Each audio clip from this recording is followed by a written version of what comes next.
18절 이하 21절의 말씀입니다. 우리 다 찾으신 줄 알고 우리 함께 한 목소리로 이 말씀을 봉독합니다. 그러나 내가 말하노니 그들이 듣지 아니하였느냐? 그렇지 아니하니 그 소리가 온 땅에 퍼졌고 그 말씀이 땅끝까지 이르렀도다 하였느니라. 그러나 내가 말하노니 이스라엘이 알지 못하였느냐? 먼저 모세가 이르되 내가 백성 아닌 자로서 너희를 시기하게 하며 미련한 백성으로서 너희를 노엽게 하리라 하였고, 이사야는 매우 담대하여 내가 나를 찾지 아니한 자들에게 찾은 바 이루고 내게 묻지 아니한 자들에게 나타났노라 말하였고, 이스라엘에 대하여 이르되 순종하지 아니하고 거슬러 말하는 백성에게 내가 종일 내 손을 벌려노라 하였느니라. 아멘. 우리 잠시 기도하겠습니다. 하나님 아버지 감사합니다.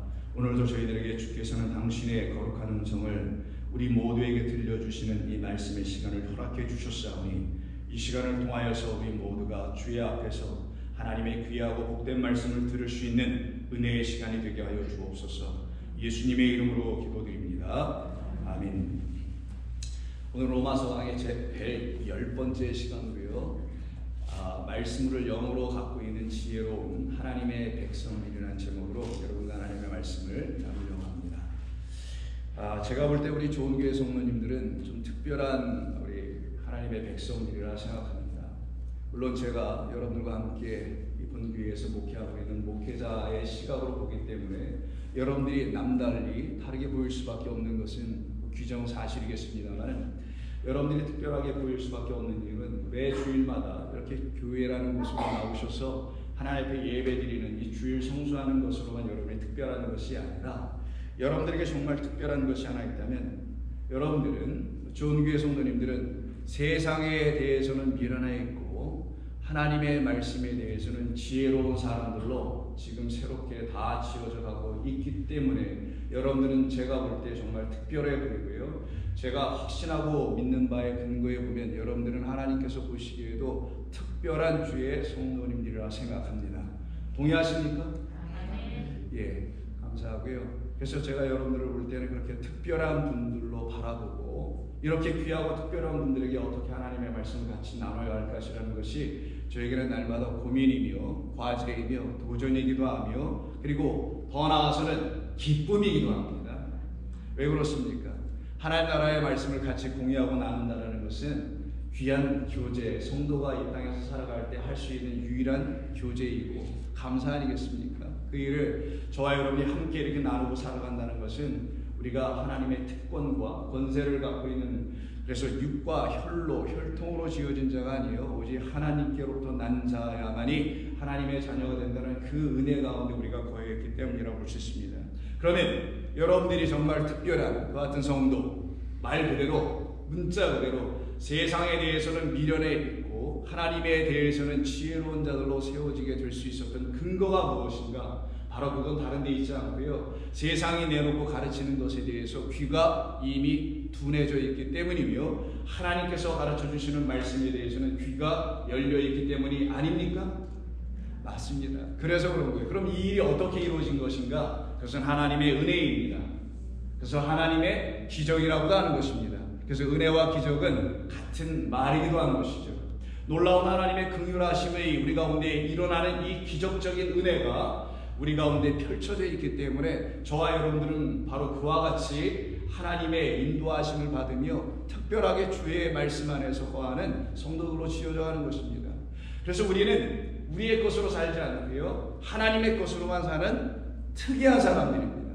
마치 우리가 갖고 있는 어떤 것을 가지고 살아가는 것 같아 보이기도 하지만 결코 그렇지 않습니다. 하나님의 은혜는 우리의 상수로 이루어진 것이 아니라 주의 공로라는 그분이 우리 가운데 부어주신 그의 일하심이라는 삭수로 말미암아 우리가 그 은혜를 누리고 살아가는 것이기 때문에 우리는 우리의 것으로 갖고 있지 살아가지 않습니다. 오직 하나님의 것으로 살아가고요, 하나님으로 살아갑니다. 그때 그 하나님은 영이시니 라고 말씀하는 그 영으로만 우리는 항상 살아가게 되는 주의 백성들입니다. 그래서 요한복음 3장에서 세례 요한은 다음과 같은 이야기를 우리에게 전해주는 거예요. 그는 흥하여야겠고 나는 쇠하여야 하리라 라는 말씀이 드디어 나오게 되는 겁니다. 이것이 저와 여러분들에게 진정 특별한 하나님의 백성들, 그들에게는 그 특별하다는 게 something special한 것이 여러분의 삶에서 이루어지기 때문에 특별하다는 것이 아니라, 말씀드린 그대로 육으로 사는 자가 아니요 하나님의 영으로 사는 자. 육으로 산다는 건 나의 것으로 사는 것이요 나로 사는 것을 말하지만, 영으로 산다는 것은 하나님의 것으로 사는 것이요 하나님으로 사는 것이니, 하나님의 것, 하나님의 영, 곧 하나님의 영과 하나님의 것을 들 줄 알려주시는 이 말씀으로 살아가는 우리들 아니냐고요. 그래서 요한은 이렇게 말하는 거예요. 나는 쇠하여야 되겠고 그는 흥하여야 되겠다라는 말을 합니다. 그런데 여러분, 저를 한번 보십시오. 이 말을 가지고 적지 않은 많은 기독교의 성도들이 오해를 하게 됐던 것을 여러분 잘 아실 겁니다. 그 중에 한 분도 여러분들 아니었습니까? 여러분들도 이런 말씀들은 맞아. 우리 주님은 존귀함을 받아야 돼. 우리 주님이 존귀함을 받고 영광을 받으시는 일에 있어서는 나는 얼마든지 그냥 쇠하여도 괜찮아. 나는 그냥 아무것도 안 해도 괜찮아. 그래서 나의 헌신을 통해서 우리 주님은 영광 받으셔야 되고, 나의 열심을 통해서 우리 주님은 잘 세워져 가야 돼. 거기까지도 그래도 좋다 치자고요. 근데 또 이걸 교회로도 적용해가지고 내가 헌신하여서 나는 아무것도 안 해도 괜찮지만 우리 교회는 날로 부흥해야 돼. 이런 것을 의미하는 건가요? 만약 여러분들이 그렇게 이 말씀을 이해하고 이것을 취하고 있다면 여러분들은 You are not special one. 여러분은 특별한 분이 아니죠. 그렇지 않습니다.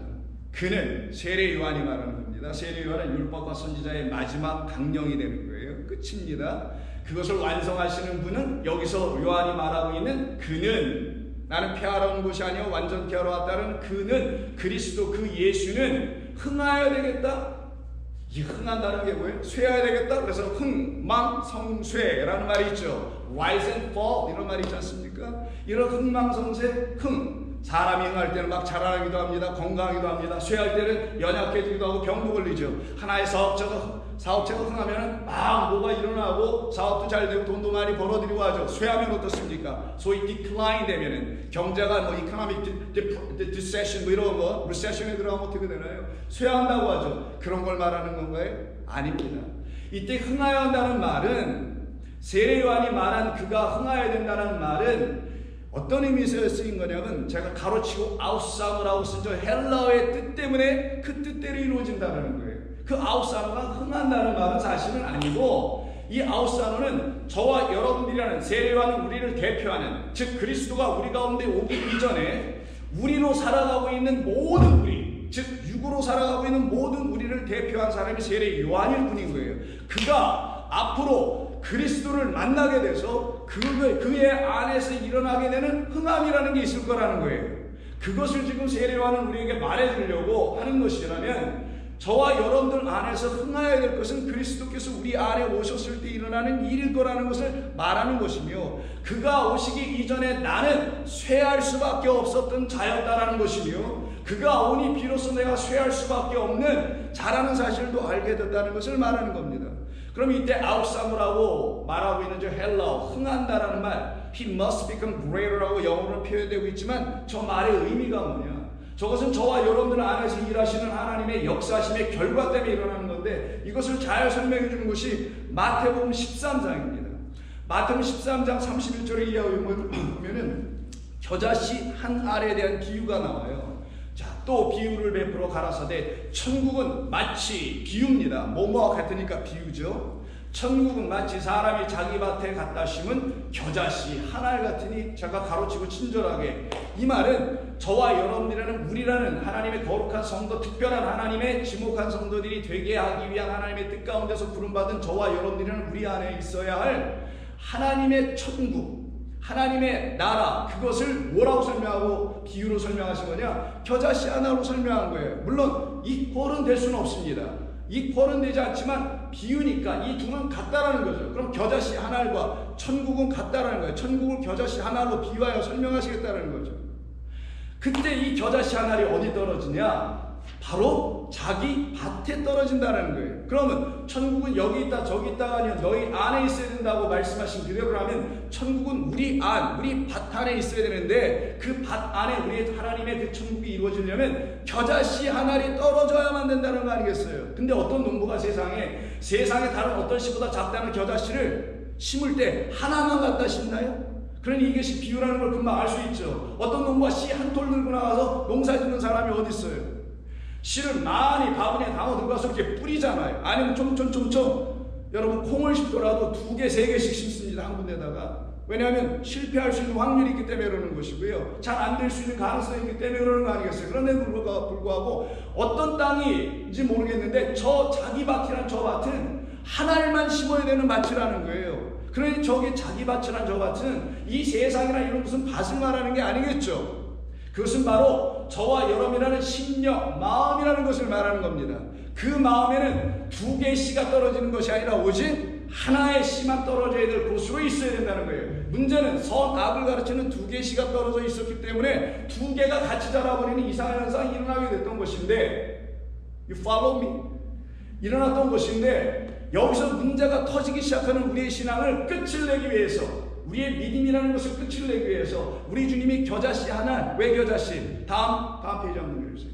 뭐라고 되냐? 이는 모든 씨보다 작은 것, 이 겨자씨. 그래서 사람의 눈에 잘 들어오지 않는 것. 누구? 우리 그리스도 예수. 세상에서는 멸시천대 받을 수밖에 없는 그의 가르침, 그의 진리. 이건 세상에 받아들이지 않는 거잖아요. 어떤 세상? 자기 생각이라는 육으로 지어져 있는 그 세상에서는 그가 보여지지 않게 되죠. 그의 소리가 안 들려주죠. 그래서 작은 씨 중에 작다고 표현한 거지, 여러분 겨자씨도 더 작은 씨는 있습니다. 이 세상에. 그걸 표현하는 게 아니잖아요. 그러니 그것이 우리 안에 떨어지게 되면은 그때 우리 안에서 어떤 일이 벌어지냐? 한 알이 떨어지면 어떤 일이 벌어지죠? 죽는 일이 벌어지죠. 그걸 갖다 요한복음 12장 24절에서는 한 알의 밀알이 땅에 떨어지면 반드시 죽고, 그러니 씨는 떨어지면 죽는 과정을 통하여 뭐가 돼요? 자라서 나무가 되는 거예요. 씨는 씨 그대로 땅에 있으면 안 됩니다. 여러분들이 하나님의 말씀을 들으면 그 말씀 듣는 것으로 있어서는 안 되는 거예요. 그 말씀이 뭐로 자라나야 되냐? 이 들려지는 사람의 입을 통해서 들려졌던 이 말씀을, 이 문자로 했던 걸 통해서 들려졌던 이 모든 것은 씨인데, 이것을 통하여 뭐로 자라나야 되냐? 나무로 자라야 되는 거예요. 그러면 이 말씀이 우리 가운데 떨어지고 여러분 귀 가운데 지금 들려주고 여러분이 큐티라거나 묵상을 하는 가운데서 이 말씀을 날마다 취하게 될 때 여러분 가운데서 어떤 일이 일어나야 되냐? 나무라는 것으로 자라는 일이 있어야 된다는 거예요. 그때 그 나무가 뭐냐? 그걸 천국이라고 하는 것이고, 그 나무가 바로 영이라는 거예요. 영. 생명을 주는 나무. 내 말은 생명이에요. 영이니 영은 생명 나무를 통하여 우리에게 주시는 말씀이라는 것을 말하는 겁니다.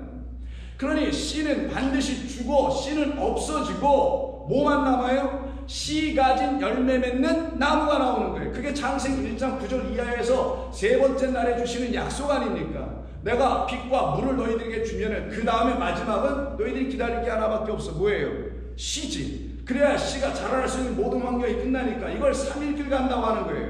그래서 광야로 3일길 끌고 나오는 겁니다. 하나님이라는 그곳 안에만 하나님께서 당신의 백성을 양육하여 하나님의 나라의 그 특별한 백성으로 지어나가시는 일이 있기 때문인 거예요. 그 일을 체험하고 경험하게 하시기 위해서 우리를 어떻게 하시냐? 자라나게 하시겠다. 그러면 누가 자라는 겁니까? 저기 문맥에서, 이야기 속에서는 누가 자랍니까? 씨가 자라네요. 여러분 안에 누가 자란다는 거예요? 말씀이라는 게 자란다는 거예요. 여러분 안에 그리스도가 자라난다는 거예요. 여러분 안에 하나님의 말씀이라는 그리스도가 여러분 안에서 자라나는 역사가 일어나야 된다는 거예요. 그것이 일어나게 될 때에 여러분 안에 여러분이 알 수 없는 그 나라가 보여지기 시작합니다. 그리스도라는 그 나라, 하나님이라는 그 나라인 하나님의 나라 이름으로 이 땅에 오신 예수 그리스도가 여러분에게 생명을 주고 여러분을 진짜 흥하게 만드는 일이 일어나게 되는 것이죠. 그러니 우린 두 가지를 잘 생각해야 되는 게 있어요. 그가 우리 가운데 말씀이란 씨로 떨어져서 죽고, 그러면 누가 죽어요? 예수님이 골고다에서 죽으신 그런 사건이 아니라 그가 말씀이 되어 우리 가운데 하나의 미랄로 떨어져 죽으시는 사망의 역사가 우리 가운데 일어나야 죽어있는 우리와 그의 사망이 함께 묶여가지고 죽어있는 우리를 깨워내는 물피 성령을 우리에게 주신단 말이에요. 자, 이거는 상징적인 말이 아니라 여러분 가운데 하나님이 하시는 일이라는 거예요. 이걸 잘 깨달아 알아들으면 맞아. 골고다의 2000년의 십자가를 바라보는 게 아니라 그가 왜 거기서 죽으셨는지 그거는 표적인데, 그 표적을 통하여 내가 알아야 될 것은 그분이 바로 내 안에 떨어져 내 안에서 심겨지려고 하셨다는 그 비유였구나, 이 모든 표적이었구나. 이걸 깨달아 알게 될 때 그들은 맞아, 저분은 내 안에서 자라나야 되는 게 1차적인 것. 그러면 그가 자라나니 나라는 옛것 옛사람이라는 그것은 쇠화해져가는 역사가 일어나게 되고, 그때 비로소 여러분이 영이 되어 여러분들도 더불어 자라나는 역사가 일어나는 거예요. 이 양차원의 역사가 일어나게 되는 것이 바로 자라난다라는데, 제가 자란다라는 저 말에 빨간 것을 쓴 것이 좀 전에 세례 요한이 말했던 그는 흥하여야겠구라는 아욱사노라는 저 같은 단어입니다. 그러니 세례 요한이 그는 흥하여야겠다는 그는 하나의 겨자씨란 씨요 미랄이요 그리스도란 하나님의 말씀이 내 안에서, 요한 안에서, 우리들 안에서 자라나야 되는 거예요.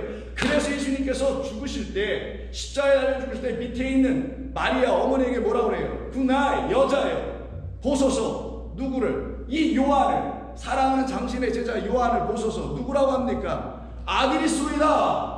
당신과 나로 말미암는 아들입니다 라고 얘기하잖아요. 그게 무슨 뜻인지 여러분들 들으셔서 이제 아시지 않습니까? 바로 그러기 때문에 그 요한은 저와 여러분이 되는 거예요. 하나님의 말씀이라는 그분이 이 땅에 오셔서 당신의 죽음으로 우리라는 존재들, 여자라는 존재들 안에 들어와서 씨가 되어 떨어지면은, 저렇게 우리를, 하나님께서 우리를 요한, 은총 받은 자, we have favor of God, 우리가 하나님의 은혜를 받은 자 되어서, 그때 비로소 우리는 누가 되느냐? 요한이 되는 거예요. 그걸 갖다 사랑받은 자라고 하는 겁니다. 은총받은 자라고 하는 거예요. 그 역사가 여러분 가운데 이루어지게 하게 하시려고 우리 주님이 이 땅에 오신 것을 딱 바라보고 알았던 세례 요한이, 그는 내 안에서 자라나야 합니다 라는 말이지, 무슨 흥망성쇠에 대한 이야기를 하는 것도 아니고, 뭐 교회가 자라나고 부흥하고 이런 얘기하는 것도 아니고, 여러분들의 헌신을 부추겨가지고 나는 내 온몸이 다 썩어 문드러질 때까지 내가 헌신해서라도 우리 주님이 영광 받기를 원해. 뭘 어떻게 하시려고 영광을 받게 하실 거냐고. 근데 하나님의 영광이 여러분 안에 임하는 것이 영광 받는 것이라고 하는 것이지, 여러분이 뭘 해서 하나님께 영광을 돌리는 게 아니란 말이에요. 독사라는 그 영광은 하나님의 것이 여러분에게 오는 것 뿐인 거예요. 그 은혜가 이렇게 설명되고 있는 겁니다. 그때 마지막 32절 저기에서 공중의 새들이 와서 그 가지에 깃들인다고 하잖아요. 그 역사가 일어나게 되는 거예요. 여러분이 바로 그와 같은 존재들로 살아가게 된다는 것을 말씀하는 겁니다. 그러면 도대체 우리 안에서 자라야 될 게 무엇인가? 여기까지만 들으셔도 무슨 말씀인지 거의 대략은 다 짐작하시고 이해하셨으리라 생각합니다. 여기에 대해서 베드로 사도가 두 번째 편지인 베드로후서 3장, 그것도 마지막 절에서 다음과 같이 이야기해 줍니다. 베드로 3장을 보세요. 오직 우리 주 곧 주 예수 그리스도의 은혜와 그를 아는 지식에서 아웃사로 흥하여라. 그럼 우리는 어디 안에서 흥할 수 있는 것이냐? 뭐뭐 안에서니까 그의 은혜와 그를 아는 지식에서 흥할 거라는 거예요. 자란다라는 거예요. 저와 여러분들은 아무렇게나 막 자라는 게 아니에요. 신앙의 연륜으로 자라는 것도 아니고, 여러분이 자라왔던 장로교리, 감리교리, 성결교리, 심리교리 이런 전통으로 자라는 것도 아니고, 저와 같은 목사들은 어디 신학교, 어떤 세미나리 이런 데로 자라나는 게 아니라는 거예요. 신학이니 종교니 도그마틱 티칭이니 이런 걸로 자라는 게 아니라, 오직 그의 은혜와 그리고 그를 아는 지식. 퀴즈 한번 내볼게요. 졸리신 것 같으니까. 그를 아는 지식을 두 단어로 바꾸면 뭘까요? 마스포크 얘기를 잘하는 거예요. 그를 아는 지식. 자, 그럼 힌트. 그를 했다 세상 보죠. 세상을 아는 지식은 세상의 지식이겠죠. 그게 학문이라고 하는 겁니다. 소위 여러 가지 대학문들이 있어요. 그게 꼭 뭐 대학에서 배워야 될 학문만이 아니라, 뭐 태어나서도 죽을 때까지 배우는 게 모든 게 그냥 학문일 뿐이에요. 그걸 세상의 지식이라고 합니다. 그러면 그를, 즉 그리스도 주 예수를 아는 지식을 뭐라고 하죠? 교회에서는? 그치, 진리라고 하는 거예요. 그거를 딱 두 단어로 줄이면 그를 아는 지식은 진리예요. 그러면 은혜와 진리네. 모세에게는 율법을, 그리스도 예수 안에서는 은혜와 진리가 충만하고, 그것을 바라볼 때 독생자 안에 은혜와 진리가 충만한 것을 보는 것이 우리들에게 주신 하나님의 놀라운 일하심 아니겠냐고요. 그래서 우리는 그 은혜와 그를 아는 지식, 뭐 성경을 좀 아는 지식, 그런 거 갖다 버려야 되는 거고, 그런 거 한두 가지 짜지고서 되는 게 아니에요. 신앙생활은 그가 누구인지를 알게 하는 진리의 영이 가르쳐 주시는 그에 대한 깨달음을 진리라고 하는 거예요.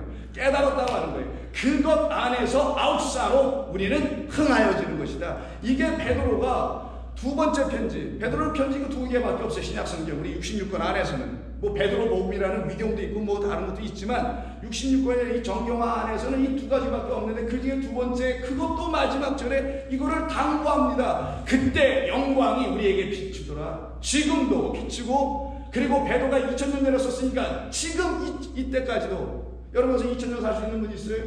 없죠. 그 정도 삶은 영원한 거 아닙니까, 거의? 자, 그리고 영원한 날까지 그에게 있을지어다. 아멘.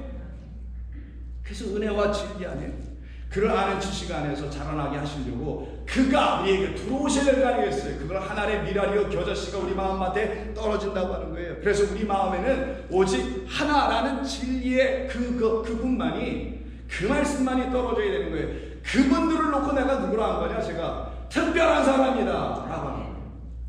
이것저것 듣지 않는다는 거예요. 여기저기 방황할 일이 없다는 거예요. 그들을 놓고 하나님의 백성이라고 합니다. 이들의 수를 찾기가 그렇게 많지는 않은 것 같아 보여요. 뭐 어디 가서 우리가 세마거나 찾거나 할 필요는 없습니다만은, 그렇게 하나님의 말씀을 깨달아가려고 하는 사람들의 수는 제가 볼 때, 지난 20몇 년간의 목회를 볼 때 많지 않았다는 걸 저는 배워왔습니다. 보아왔고요, 경험해왔어요. 그럼 저뿐만 아니라 저보다 신앙생활을 오래 하신 여러분들 중에 많은 적지 않은 분들이 다 알고 경험하는 것 아니겠습니까? 그런 우리에게 말씀하는 거예요. 그래서 세례 요한이 다시 요한복음 3장 30절에서 그래, 그는 그럼 흥하여야겠고 나는 쇠하여야 한다는 말이, 나는 뭐 그냥 별것 아니까 나는 다 부인하고 그냥 우리 주님은 늘 시인되고 살아가게 할 거예요, 이런 말이 아니라는 거 여러분 아신다면, 이때 쇠하여야 한다는 저 헬라어 말 엘라트 투어라고 하는데, 저 엘라트 투어라는 말이 뭐냐, 영어로는 이렇게 뭐 영어의 번역본도 여러 가지 다양한 게 많더라고요. 그 중에 하나가 그냥 제가 쓴 건데, I must become less 이렇게 표현되어 있어요. 그럼 나는 less 하고 그는 more 해야 되고, 나는 less 하고 해야 되고, 그는 greater 돼야 된다는 건가? What does that mean by this? 이게 도대체 무슨 뜻인가? 쇠한다는 게 무슨 말인가? 연약해지고 나는 뭐 이렇게 뭐 그래야 된다는 거 도대체 무슨 말인가? 여러분들이 어느 혼인잔치 집에 가서 초대를 받아가지고 초대받는 그분과 관계가 있으니까 하는 거겠죠. 축하합니다. 우리 미국식으로 한번 얘기하죠. 결혼식이 다 끝난 다음에 필요일이라는 게 있죠. 그 자리에서 하지 않습니까? 그럼 음식도 나와요. 여러분이 좋아하는 술과 고기, 아닌가? 잘못 얘기했습니다. 여러분이 좋아하시는 게 쫙 산의 진미들이 펼쳐지는데 거기서 빠지면 안 되는 것이 술이에요. 자, 술은 뭐 문화권마다 막걸리도 있고 소주도 있고 뭐 여러 가지가 있을 수 있는데, 성경에서 술은 포도주로 얘기하는 것 뿐이에요. 근데 한참 흥이 올라가고, 흥하여야 되겠고, 그래, 흥이 올라가고 하는데 안에 술잔이 긴 거야. 더 이상 술이 없어. 그때 여러분의 마음이 어떻겠어요? 기쁜가요? 아니죠. 신랑 왜 이렇게 술이 떨어졌어? 이렇게 분명히 얘기할 거예요. 술 좀 더 가져와봐 이렇게 얘기하는 게 당연한 겁니다. 근데 이 신랑이 지금 술이 떨어져가지고, 이게 무슨 일이야, 우리가 술을 충분히 준비한 것 같은데, 이번에 오신 손님들은 고래라고 하나? 뭐라고 하나? 뭐 이렇게 술을 이렇게 많이 드시는 분들이 온 거예요. 그 어떻게 된 거야, 이렇게 금방 떨어졌어? 라고 할 때, 그 중에 손님 중에 한 사람이 예기치 않게, 갑자기 술을 다시 새로 공급해주네? 그 공급해준 술을 마셔보니까 세상에 이렇게 좋은 술이 없더라. 제가 무슨 얘기하는지 아시겠죠? 가나의 혼인잔치의 비유를 제가 설명한 것 뿐입니다.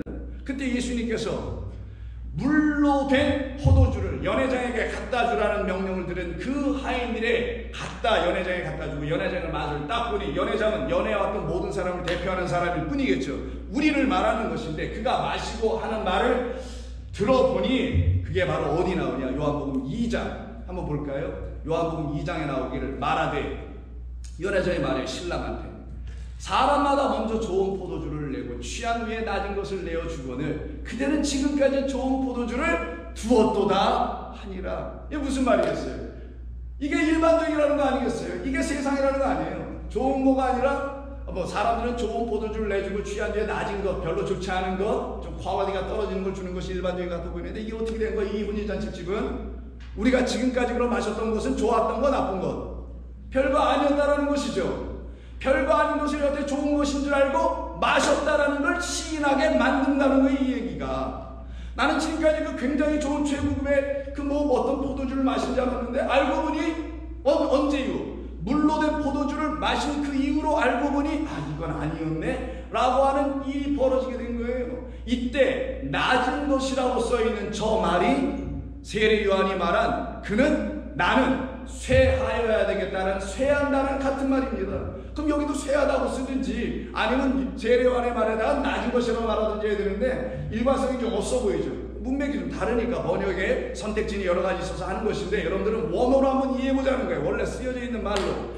이게 바로 엘라투토라는 단어예요. 이게 무슨 말이냐? 낮은 것을 여태까지 먹었던 나, 세례 요한 같은 여러분들은 이제 그리스도 예수 하늘의 씨가 떨어지니 그가 우리에게 주시는 성령이란 물과 피로 만들어진 물포도주의 의미도 아시잖아요. 성경에서 물은 생명수인 특별히 요한복음에서는 내가 생명수야, 내가 생수야 라고 하는 당신의 물을 가지고, 당신을 가지고 피를 내어주시겠다라는, 생명을 부어주시겠다는 포도주를 우리에게 마시게 하는 역사 아닙니까? 그렇다면 지금까지 낮은 것을 먹었다라는 우리는 저가 내주는, 바로 그 진짜 신랑 우리에게 와서 내주는 그 맛 좋은 하나님의 말씀이라는 그 포도주를, 생명의 물을, 하나님의 거룩한 말씀을, 생명력 있는 영의 말씀을 마셔보고 들어보고 취한 적이 없었던 우리들을 향하여 말하는 거고, 그 거짓된 혼인잔치에서 잘못된 신랑을 만났던 우리 교회와 여자와 신부들에 대한 이야기를 하는 거란 말이에요. 그러면 그 이후로부터 이 술은 바뀌게 될 거 아니겠어요? 어떤 술로? 옛 포도주가 아닌 새 포도주로 바뀌겠지. 그 새 포도주는 헌가죽 부대에 붙지 아니하고 새 부대에 부어지는 역사가 일어나는 그 하나님의 일하심이 있을 거 아니겠어요? 그때 여러분들이 이런 말씀을 들으면서 여러분 스스로 한번 봐야 되는 거예요. 어디다 적용하지 말고 제발 여러분 자신을, 내가 저 포도주를 지금 마시고 있는가 라고 하는 것과 저 포도주를 마실 수 있는 새 가죽 부대로 나는 지금 탄탄하게 새롭게 지어져 가고 있는가? 이 모든 일을 하시는 우리 주님께서 내 안에서 하나의 미랄이 되어, 하나의 겨자씨 하나이 되어, 즉 나는 하나의 말씀으로 처음부터 끝까지 다 듣고 있는가? 중구난방으로 흩어져서 여기는 저기 저기는 이거 이렇게 듣지 않고 하나의 말씀으로 듣고 있는가? 그런 나로 하나님께서 택하시고, 그런 나에게 우리 하나님 장가들로 오시는 이야기로 내가 이걸 깨닫고 있는가? 그때 여러분들이 이 말씀이 여러분들을 살려내게 하는 생명의 말씀이 비로소 될 수 있게 되는 겁니다. 그래서 이것을 마시고 있는 자와 이것을 마시고 있지 못하는 자, 흥하는 자와 쇠하는 자를 놓고 로마서 9장에서, 우리가 읽는 게 지금 10장이잖아요. 로마서 9장에서 이렇게 얘기하는 거예요. 바로 좋은 포도주를 마시지 못하고, 나는 좋은 포도주라고 생각했지만 진짜 좋은 포도주가 오신 이유, 그리스도가 내 안에 오신 이유부터 나는 알았다는 거죠. 아, 나는 그가 오기 전에 나는 육신의 자녀에 불과했구나. 그 말은 내가 이 세상에서 한 번 태어난 존재에 불과했었구나. 나를 다시 태어나게 하시는 물과 성령이 내게 있지 아니하였었구나라는 걸 비로소 시인하게 되는 거예요. 그때 그들은 나는 육신의 자녀였네, 육신의 생각을 하고 육신의 마음을 가지고 나는 살아왔던 사람이었구나. 그들은 하나님의 자녀가 아니요. 그래서 우리가 본래 다 하나님의 자녀가 하나님의 백성이 아니었으나 하나님께서 우리를 하나님의 백성 삼으시는 놀라운 이 하나님의 일하시라는 시, 당신의 아들을 보내주심으로 말미암아 우리로, 보내주시려 하셨다는 그 약속을 갖고 있는 저와 여러분이라는 우리로 말미암아 우리가 드디어 약속의 자녀가 되네요. 약속의 자녀는 새 포도주를 마시는 자예요. 그리스도를 마시는 자예요. 그리스도로 말미암아 갖게 되는 거예요. 그것을 갖다가 영으로 하나님의 말씀을 깨달아가는 자들이라고 하는 거예요. 성령으로만 하나님의 말씀을 취하는 자들이라고 말하는 겁니다. 그들이 바로 씨로 여기심을 받았느니라. 어떤 씨? 겨자씨 하나의 미랄이라는 그리스도를 우리 안에, 그 후손을 우리 안에 갖게 된 사람들로 여겨지는 것이다. 이것이 바로 하나님의 백성이라는 거예요. 그래서 9장에서 이야기를 바울이 써나가면서 누구의 비유를 이야기하냐면 리브가 이야기를 툭 끄집어 올리면서, 리브가에게 아들이 둘이 있었지 않느냐? 여러분 아시는 에서와 야곱이 있지 않느냐? 에서는 큰 자, 작은 자는 둘째 아들인 같은 쌍둥이면서다 하면서도 불구하고 둘째 아들인 야곱. 그러면서 하는 말이 뭡니까? 그 유명한 12절인가? 12절에서 이렇게 얘기하잖아요. 리브가에게 이르시되 큰 자가 어린 자를 섬기하는 거야. 그때 이 어린 자가 바로 세례 요한이 말한 나는 쇠하여야겠다는 똑같은 단어예요. 그러면 어린 자라는 내가 누구인지 비로소 알겠죠. 좋은 포도주, 진짜 그리스도가 주시는 하나님의 말씀을 마셔보지 못하고 사람들이 내주고 전통이 내주고 신학이 내주고 목사들이 주고 했던 이런 것들을 마구마구, 왜? 그 권위 있는 자들이다 보니까 이게 필터링이 안 돼가지고 그냥 듣기만 했단 말이에요. 근데 이제는 성령이라는 필터를 통해서 우리가 듣기 시작하네. 이런 사람을 통해서 여러분 필터를 받는 게 아니라 여러분 안에서 지금 일하시고 역사하시는 성령 계십니까?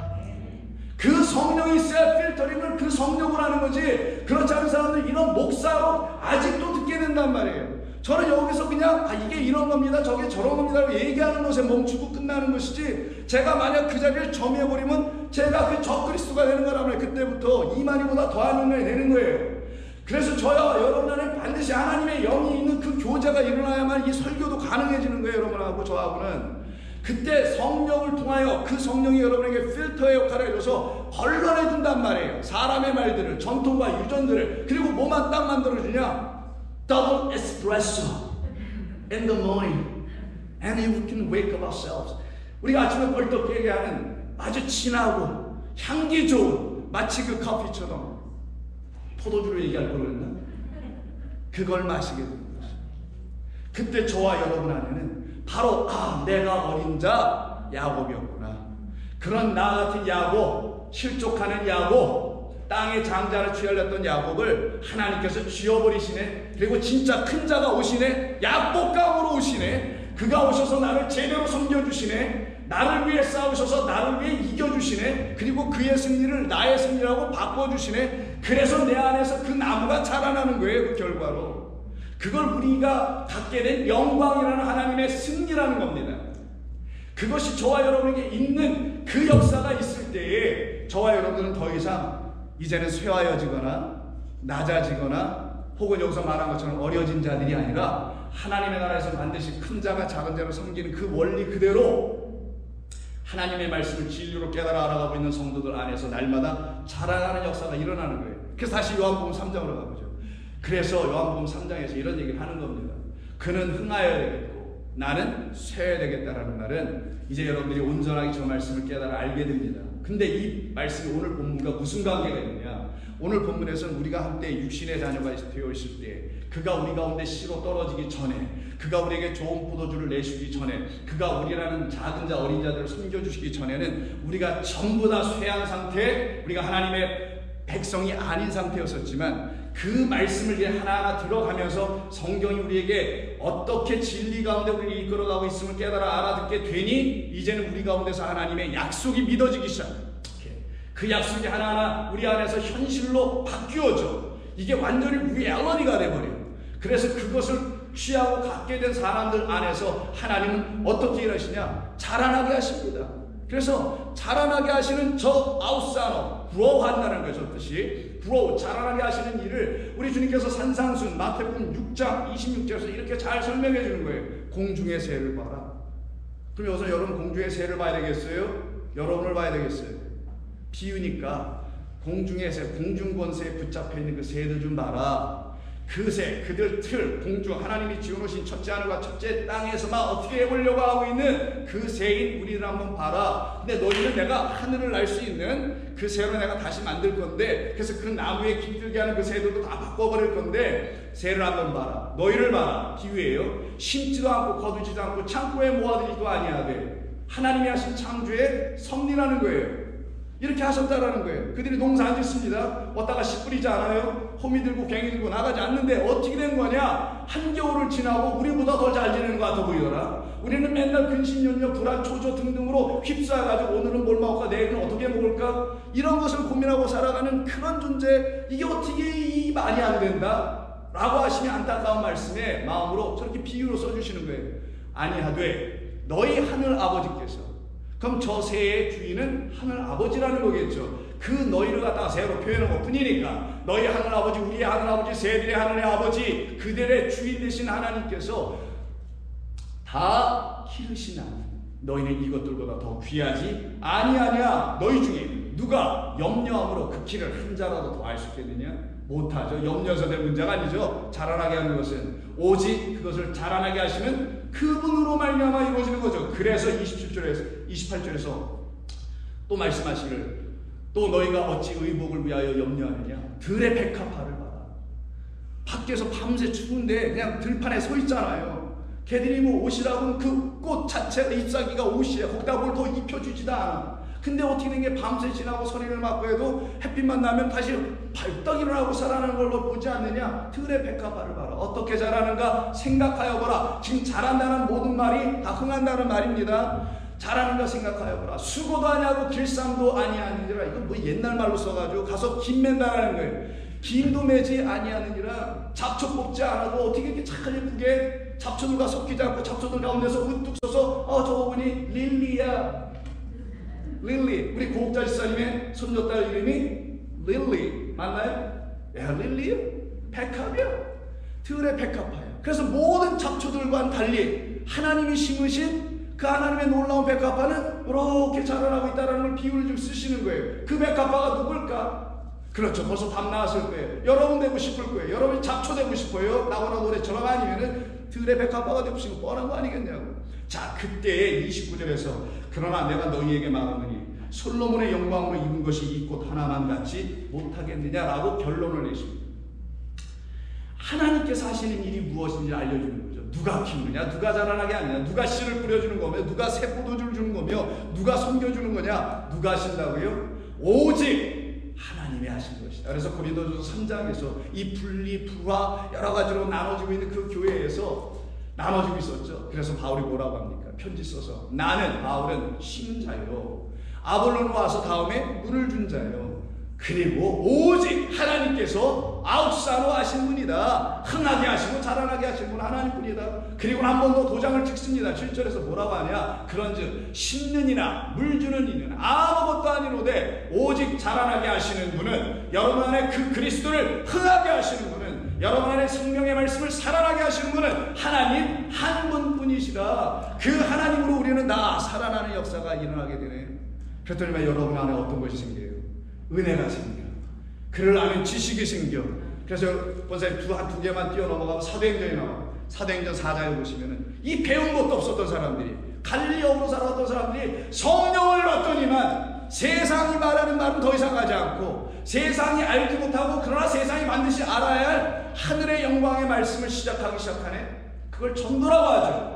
그래서 전도는 하나님의 나라의 말씀을 가지고 사람의 영혼을 찾아가는 것입니다. 그때 4장 13절에서 그들이, 당국자들이, 바리새인들이, 제사장들이, 배웠다고 하는 사람들이 성경을 문학으로, 학문으로, 종교로, 역사로 등등으로 배웠다고 하는 그 사람들이 말하기를 베드로와 요한이 담대하게 말함을 보고 그들은 본래 학문 없는 범인으로 알았다가 이상히 여기며 또 전에 예수와 함께 있던 줄도 알고, 그러더니만 이들이 어떻게 돼요? 이젠 그렇지 않아.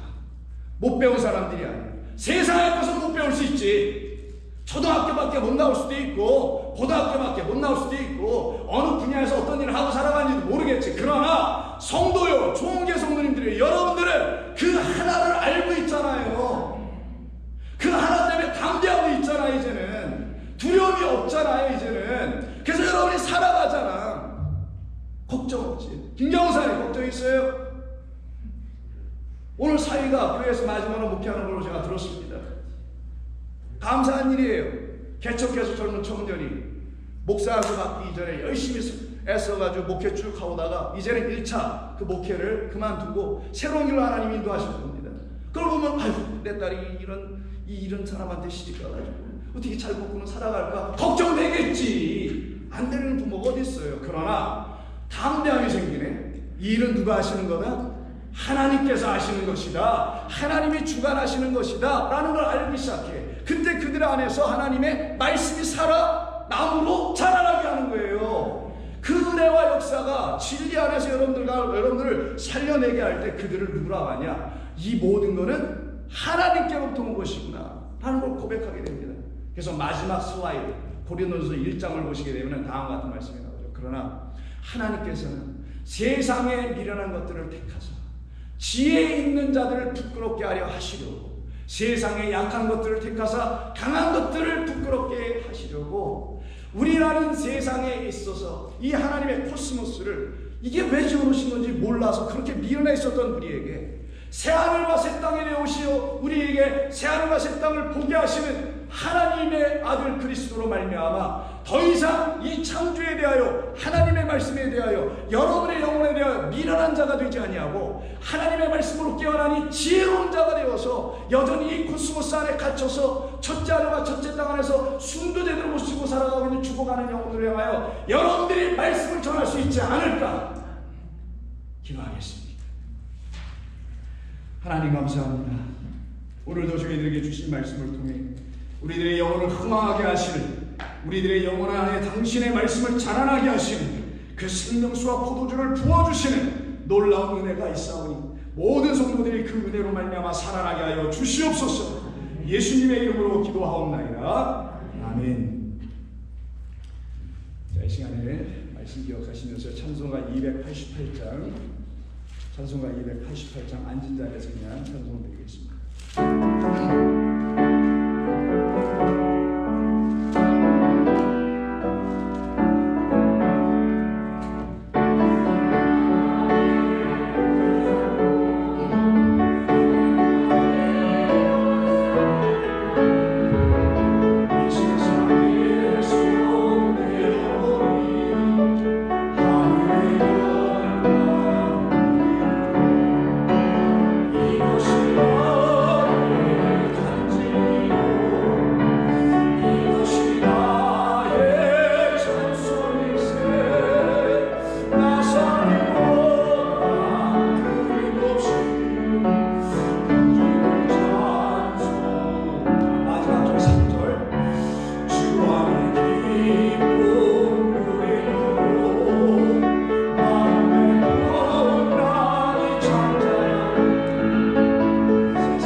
이제는 우리 구주 예수 그리스도의 은혜와 하나님 아버지의 그 크신 사랑하심과 성령님의 감화 감동하심이 이제 우리에게 오셔서 당신이라는 씨를 뿌리시고 당신이 또 물이 되어 주셔서 우리 가운데 피라는 포도주와 생명을 부어 주셔서 우리로 하여금 이제는 자라나게 하시니 우리 안에서 자랄 분은 하나님이시요 말씀이시요 그리스도이고 그런 그리스도로 말미암아 우리의 육의 모든 것들은 후패어가는 이 세 사람으로 일어나는 역사가 우리 이 좋은 교회 모든 성도들에게 지금부터 영원까지 함께 하시기를 간절히 축원하옵나이다. 아멘.